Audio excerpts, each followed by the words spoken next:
राजकारण आणि त्यात महाराष्ट्राचं नाव हे नेहमीच अग्रेसर असतं. म्हणजे आपल्याला गेल्या काही वर्षापासून पाहतच आलं असेल, की राजकारणात महाराष्ट्राचं नाव हे नेहमीच अग्रेसर असतं आणि असंच एक नवी ट्विस्ट आपल्याला ऐकायला मिळत आहे. उद्धव ठाकरे आणि राज ठाकरे हे 2 भाऊ एकत्र येणार असल्याची चर्चा आपल्याला सर्वत्र जागी ऐकायला मिळत येते. नेमकं या चर्चेमागे निदान काय आहे? खरंच उद्धव ठाकरे आणि राज ठाकरे दोघे एकत्र येणार आहेत का? आणि याचा महाराष्ट्राला कसा फायदा होईल? या व्हिडिओच्या माध्यमातून मी तुम्हाला सांगणार आहे. नमस्कार, मी अक्षय पाटील स्वागत करतो या माझ्या चॅनलमध्ये. या चॅनलमध्ये जर तुम्ही नवीन असेल तर चॅनलला सबस्क्राईब करा आणि आपण वळू आपल्या या व्हिडिओकडे. 27 नोव्हेंबर 2005 या रोजी राज ठाकरे यांनी शिवसेना सोडली आणि 9 मार्च 2006 रोजी राज ठाकरे यांनी स्वतःचा एक पक्ष चालू केला, ज्याचं नाव आहे महाराष्ट्र नवनिर्माण सेना म्हणजेच मनसे. आणि इथूनच शिवसेना आणि मनसे या दोन्ही पक्षांचे विचार, त्यांची धारणा ही पूर्ण वेगळी झाली. तिथून आज 20 वर्षे पूर्ण झाले. राज ठाकरे यांनी कधीही शिवसेनेत परत जाण्याचा विचार केला नव्हता.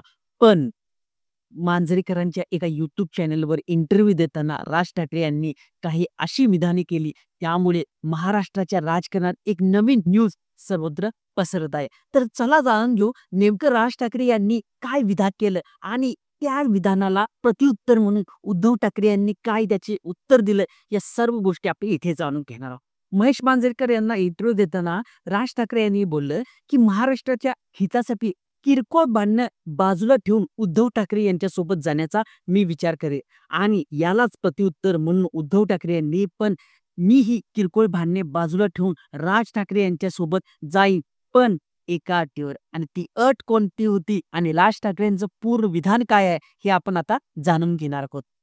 आता आपल्याला हा प्रश्न पडतो, की राज ठाकरे आणि उद्धव ठाकरे हे खरंच एकत्र येतील का? तर महेश मांजरेकर यांनी हा सेम प्रश्न राज ठाकरे यांना विचारले. तर त्यांनी राज ठाकरेंनी सांगितलं, की महाराष्ट्र हा खूप मोठा आहे आणि याच्या प्रश्नांसाठी, महाराष्ट्राच्या अस्तित्वासाठी, मराठी माणसासाठी आमची किरकोळ भांडणं बाजूला ठेवून आम्ही दोघं महाराष्ट्राच्या अस्तित्वासाठी पुन्हा एकत्र येऊ शकतो. एकत्र येणं आणि एकत्र राहणं ही काही मोठी गोष्ट नाही. हा विषय मात्र इच्छेचा आहे, मात्र स्वार्थाचा नाही. हा विषय आहे महाराष्ट्राच्या स्वार्थाचा. आणि जर महाराष्ट्राचं स्वार्थ हे म्हणत असेल, की 2 भाऊ एकत्र येणार असतील, तर मी एकत्र यायला तयार आहे, असे राज ठाकरे यांनी महेश मांजरेकर यांना इंटरव्ह्यू देताना सांगितलं. तसेच त्यांनी एक विधान आणखी केलं. मराठी नेत्यांनी जर महाराष्ट्राचा विकास करायचा असेल, तर सर्व मराठी नेत्यांनी एकत्र येऊन एक स्वतःचा नवीन पक्ष करावा आणि त्यात सुद्धा माझा पाठिंबा आहे. आणि जसं राज ठाकरेंचं विधान पूर्ण झालं, तसं दुसऱ्या दिवशी म्हणजे शनिवारी उद्धव ठाकरेंनी पण आपलं वक्तव्य केलं.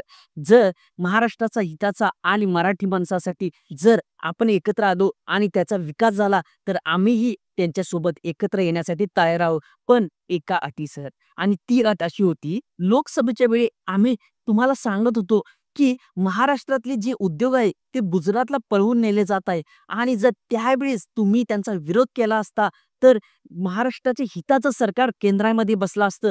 तसेच महाराष्ट्राच्या हिताचं सरकार हे महाराष्ट्रात सुद्धा बसलं असतं. पण त्यावेळी तुम्ही त्यांना पाठिंबा द्यायचा आणि आज तुम्ही त्यांचा विरोध करायचा. ही कोणती महाराष्ट्राच्या अस्तित्वाचा, महाराष्ट्राच्या विकासाचा विचार?